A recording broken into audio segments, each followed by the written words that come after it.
What is up, everybody, and welcome back to another episode of Emphasis on Sports. I'm your host, Damon Anthony, and as usual, we're going to kick the bobo about sports. Anybody watching on YouTube, like, subscribe if y'all are new. Everybody else, check us out on all streaming platforms. Emphasis on Sports. Give us a look, give us a listen. All right, let's dive right in. Now, in the NBA this past weekend, things keep chugging along.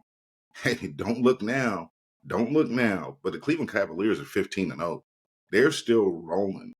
Right now, they're tied for second as far as records to start a year. They're tied with those 73-9 Warriors.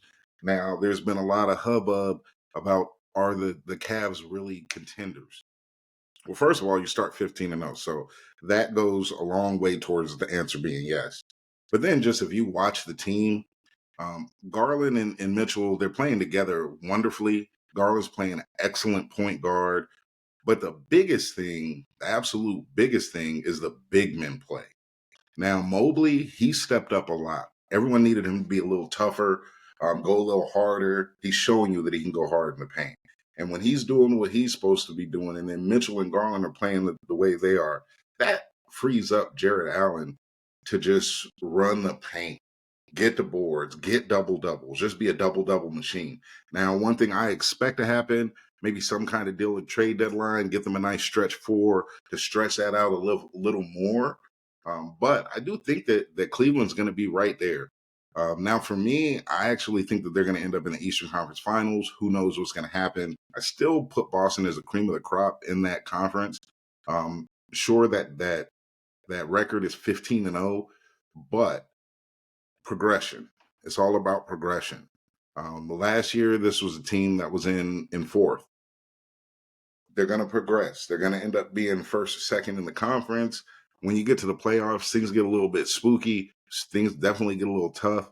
I don't know that they're going to work their way all the way through the East. The East is going to be a tough conference once it gets to the playoffs. But I do like what I'm seeing out of Cleveland. Elsewhere in the association, big shout out to De'Aaron Fox. De'Aaron Fox for the Kings this weekend, in 2 days, in 48 hours, 109 points. 61 night, 49 the next night. Now, we know that the young man can score. He's a baller. Will this help propel Sacramento to higher heights?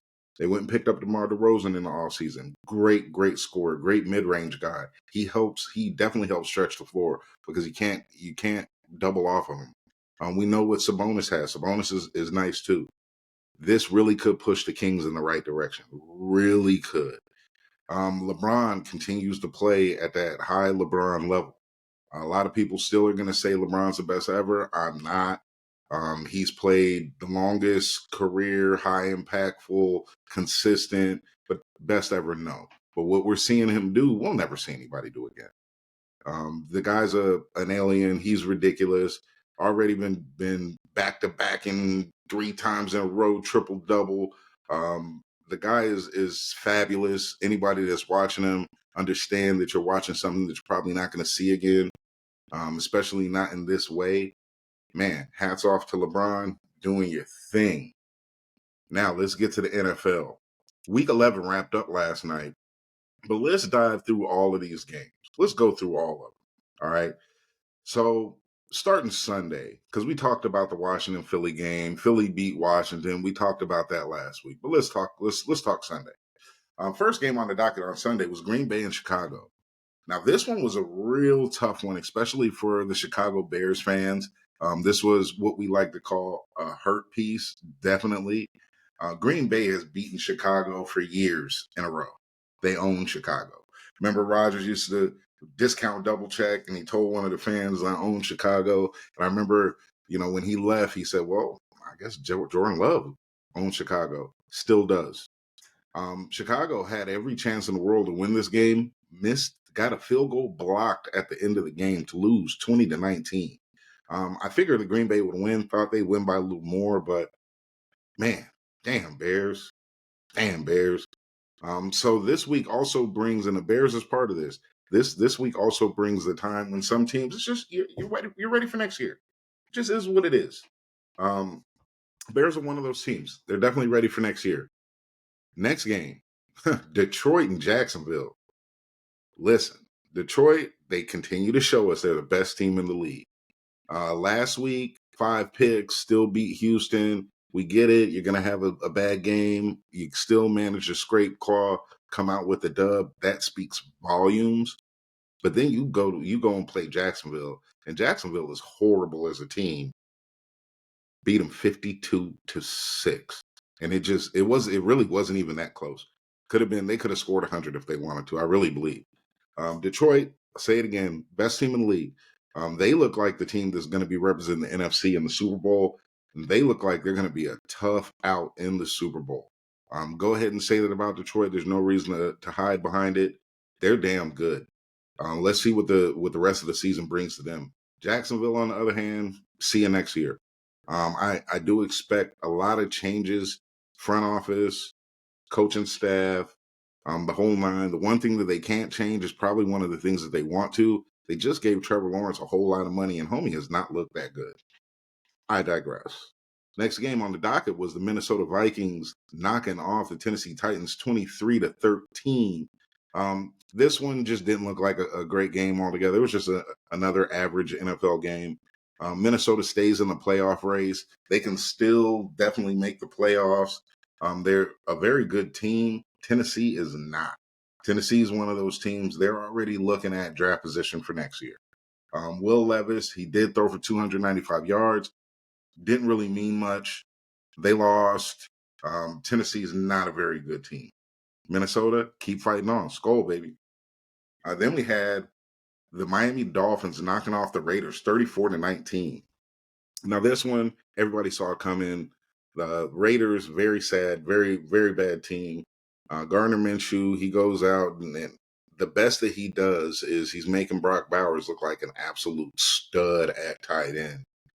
Brock Bowers is ridiculous. He's going to be in the talks for Offensive Rookie of the Year. He's not going to win it, but he's a deserving participant in that award, definitely. On the Miami Dolphins side, with Tua back, they continue to look good. They continue to be able to move the ball, score the ball. Now, the only problem is they've dug themselves such a hole in the AFC that it's going to be tough for them to get a wild card spot in the playoffs. We know the Bills are going to take down the AFC East. What's Miami going to do? Are they going to be able to surpass the Chargers, the Broncos? I don't know. Honestly, I don't see it. But they are going to obviously play tough football down the stretch of the season. Then we had the Rams knock off the Patriots 28-22. This is another one I think everybody saw coming. Patriots, they are definitely in rebuilding form. I'm not even going to say that they're, a bad team or anything like that. They're actually playing decent football for a team with a rookie quarterback, for a team with, a rookie coach. Patriots are rebuilding, obviously. The Rams, they're still going to try and make the playoffs. Now, the fun thing about the NFC West right now is every single team in that division is alive for a playoff spot. Some, I think, are honestly alive. Some of them just have a little bloop, bloop, bloop. But the Rams continue to put up a good offense. As long as you got Stafford back there with Kyren Williams, with Puka, and with Kupp, they're going to be dangerous. They're going to continue to be dangerous the rest of the season. Let's see what happens with them. Now, the next game was my Nobody Cares game of the week. I was dead wrong on my pick on this game. That's my fault, not yours. All right. So the New Orleans Saints smacked around the Cleveland Browns, 35-14. I actually picked the Browns in this one because I know the Saints, they're not a good team. Lost their coach recently. This is the return game for Jameis Winston in the home line. That didn't matter. What I forgot was they're still the Cleveland Browns. They went into New Orleans and got absolutely drubbed. Taysom Hill, 3 tuds on a day. Now, Jameis Winston did come out and throw a pretty decent game, but that defense, man, you're giving up 35 points to the New Orleans Saints. And to be honest, they're not really built like that. That doesn't bode well for you at all. On the offensive end, you got to score more than 14 points. You got to start getting the ball to Nick Chubb in the right situations. We're seeing a lot of yards out of Jameis Winston, but what's 395 without 4 touchdowns? Those type of yards, those are touchdown getting yards. Both of these teams are already looking for next year. They're already thinking about draft position. That's just the way that it should be. Both of these teams are bad. Sorry. See you next year. Then we had the Indianapolis Colts walk into MetLife Stadium and knock off the New York Jets 28-27. Listen, Jets, it's a wrap. See you next year. Will Rodgers be back? How is this all going to work out? This has been one of the more disappointing seasons that I've seen for a very long time for an NFL team. I drank a little bit of the Kool-Aid. I remember last year, the build-up to that first game against the Bills. I was ready. I was hyped. Had some wings. Had my brew. Let's go Monday Night Football. 4 plays in. Aaron Rodgers gets hurt.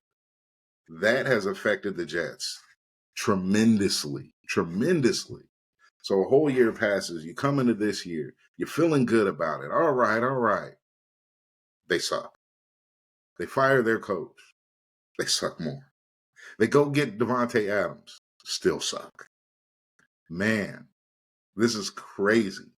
So we'll see what the Jets are going to bring next year, because this year it is through. Meanwhile, on the other side, the Colts put up 28 with Anthony Richardson. This is return back under center. He played a pretty solid game. Got to get a little bit tighter on those throws. Got to have a little more touch on those throws. You know, he's an excellent runner. He's a very strong young man. But if you want to sustain a long career, get that arm right. When Lamar Jackson came in, he was a big running quarterback. He's this, that, and other. But you know what he can do? He can sling that ball. He knows where to put the rock. It's tough if you're going to run more than anything else. Get that touch on the ball. There are a lot of talent in Indianapolis. A lot. You're surrounded by a lot of talent. Get a little touch. Play a little tighter. And I think the Colts can be pretty good in the future. Now, this year, I still believe that it's Houston's division to win. But this was a good showing by the Colts. End of the line for the Jets. See you next year. So one of the games that I was really looking forward to was the Pittsburgh Steelers and the Baltimore Ravens, and it did not disappoint. Pittsburgh did win this one 18-16. It looked like an old school Steelers-Ravens game, a lot of defense. If you do something great on offense, you're lucky. But this was AFC North battle to the heart, to the core. Nobody really played tremendous on offense. Did see a Derrick Henry fumble, which that doesn't happen. That hasn't happened in years. And he was pretty pissed at himself about it. And that's one of those things that I remember there was a player I spoke about earlier in the season that I said just his heart wasn't in it, because man, I see a dude mess up and just head down, towel on the head, no emotion at all. To see Derrick Henry really pissed off at himself, nobody else, shows how much he wants it. And just as a fan, I have a lot of respect for that. Now, this game came down to field goals. Pittsburgh kicked a lot of them, put up that 18. Baltimore missed 2, very uncharacteristically, from Justin Tucker. Justin Tucker he's one of those guys you could bet on all the time. Turn your back. I know he's going to make it. He missed 2. This is a 2-point game. He hits those field goals. Who knows how the game changes, what the complexity is. But Pittsburgh on the other side, Pittsburgh is continuing to show that they're a damn good team this year. Putting Russell Wilson under center may have been the smartest move for them. We're seeing a great coaching job by Mike Tomlin. Right now, they're sitting right behind the Bills in the AFC. I mean, Steelers look good. They're going to continue to be a tough out. And just remember, they're still learning how to play with each other. So they're going to get better. Then we have the Denver Broncos knock off, and I mean beat the shit out of the Atlanta Falcons 38-6. Now, this one was a little bit more of a toss-up game to me. I did like Denver with their secondary, with their defense. They came out and they showed exactly why. Holding Atlanta to 6. Atlanta has looked pretty decent this year. Looked like Kirk Cousins was in the right place. I'm not going to say anything terrible about Atlanta on this one, but Denver, they're creeping. They're looking good. Sean Payton definitely has the team going in the right direction. His pick of Bo Nix, while some people may have questioned it, It's the right thing. He saw the guy that would be right for him and his team, went and got him, and is looking damn good right now. It's really looking good. Bo Nix, to me, he's the offensive rookie of the year. I get it with Jaden Daniels. I get it. But look at what Bo Nix is doing with Denver. They almost beat the Chiefs. Right now, they're in playoff position. Denver was not expected to be anywhere close to playoff position. I know that Washington is also in playoff position, but Washington has to play some good teams and see what happens. Denver's playing some good teams and has already beat them. So they've either beat them or been right in the game. I got to say, Bo Nix is going to be the offensive player rookie of the year right now. Then a game that hurt my heart, y'all. Hurt my heart.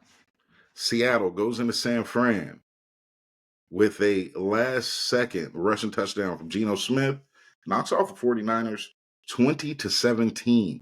Now, this one was tough to watch for multiple reasons.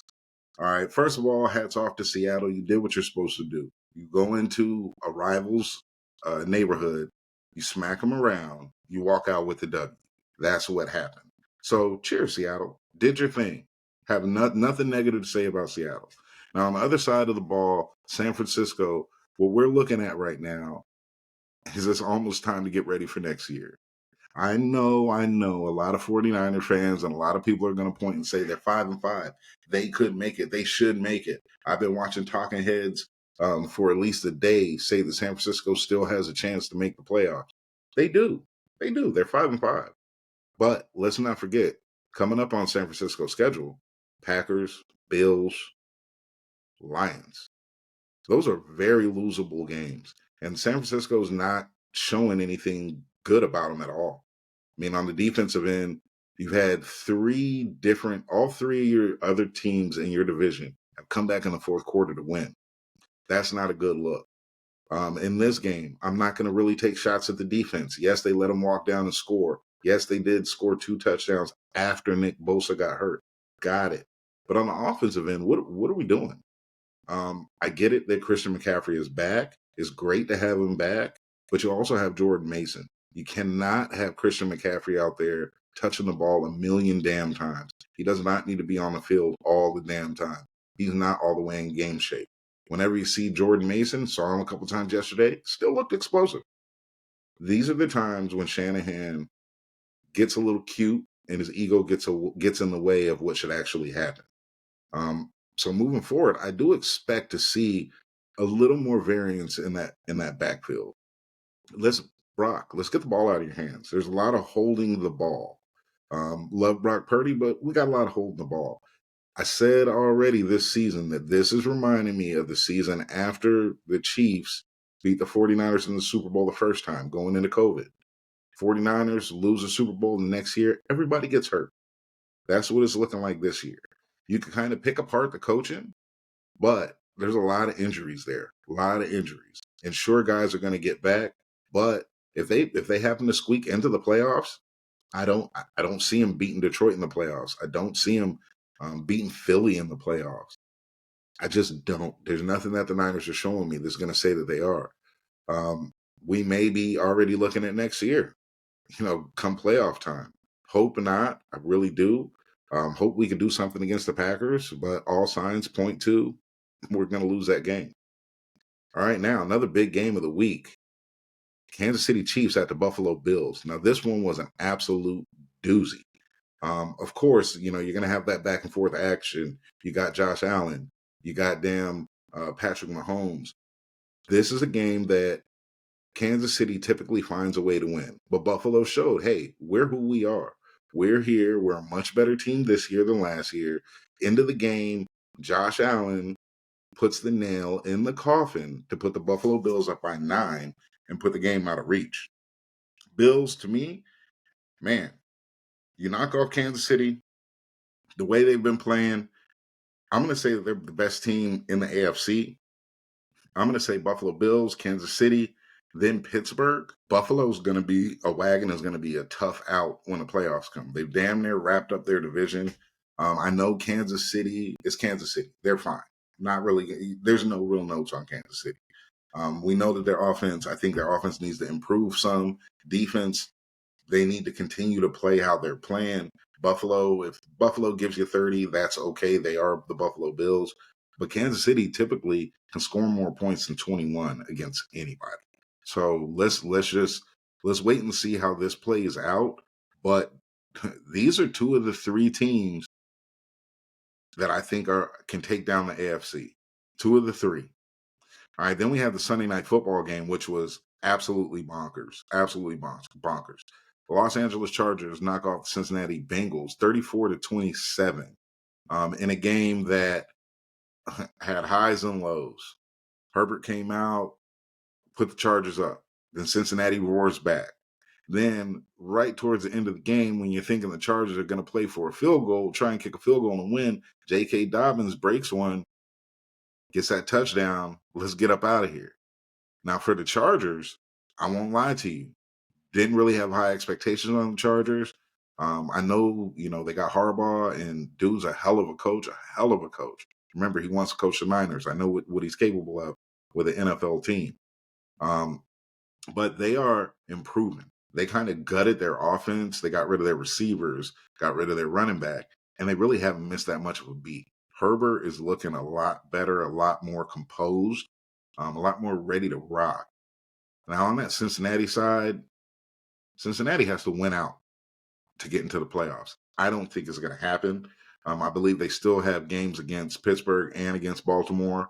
I know, Joe Burrow is top tier, elite quarterback. Jamar Chase, elite. T. Higgins, elite. But they continue to lose these one-score games. I think their season is about over. Time to get ready for next year. Time to figure out how we can move this money. Let's see, can they keep Jamar? Can they keep T? I don't think that happens. That's not a historic Bengal thing. But I think that their season's pretty much over. I hate to say it. They're actually a pretty good team, but they've been losing some coin flip games in bad ways. Now, the final game of Week 11 was the Houston Texans at the Dallas Cowboys, Battle of Texas. This one, walking in, everyone knew what was going to happen. Houston beat the hell out of the Dallas Cowboys, 34-10. No real, nothing really to say about this one. Joe Mixon did his damn thing yesterday. But the Cowboys are who the Cowboys are.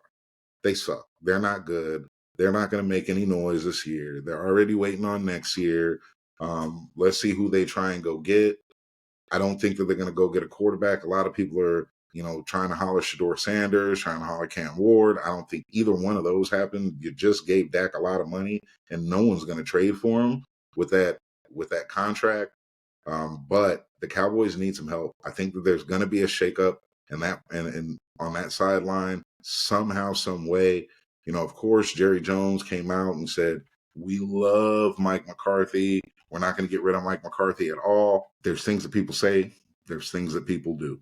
We'll see what happens. I definitely think that there's going to be some changes there. Remember, the Dallas Cowboys are the team that quote unquote America's team, high expectation, huge fan base, and they've continued just to not look good. It's been a very long time since the Cowboys were actually good. We're actually good, not hypothetically. Not they won some games here or there, but actually good. Now on that Houston sideline, hey, look, this is the game. They needed to rebound like this. We saw what happened with Detroit. That was gut-wrenching, heartbreaking loss. You take the ball away 5 times from the quarterback and they come back and beat you.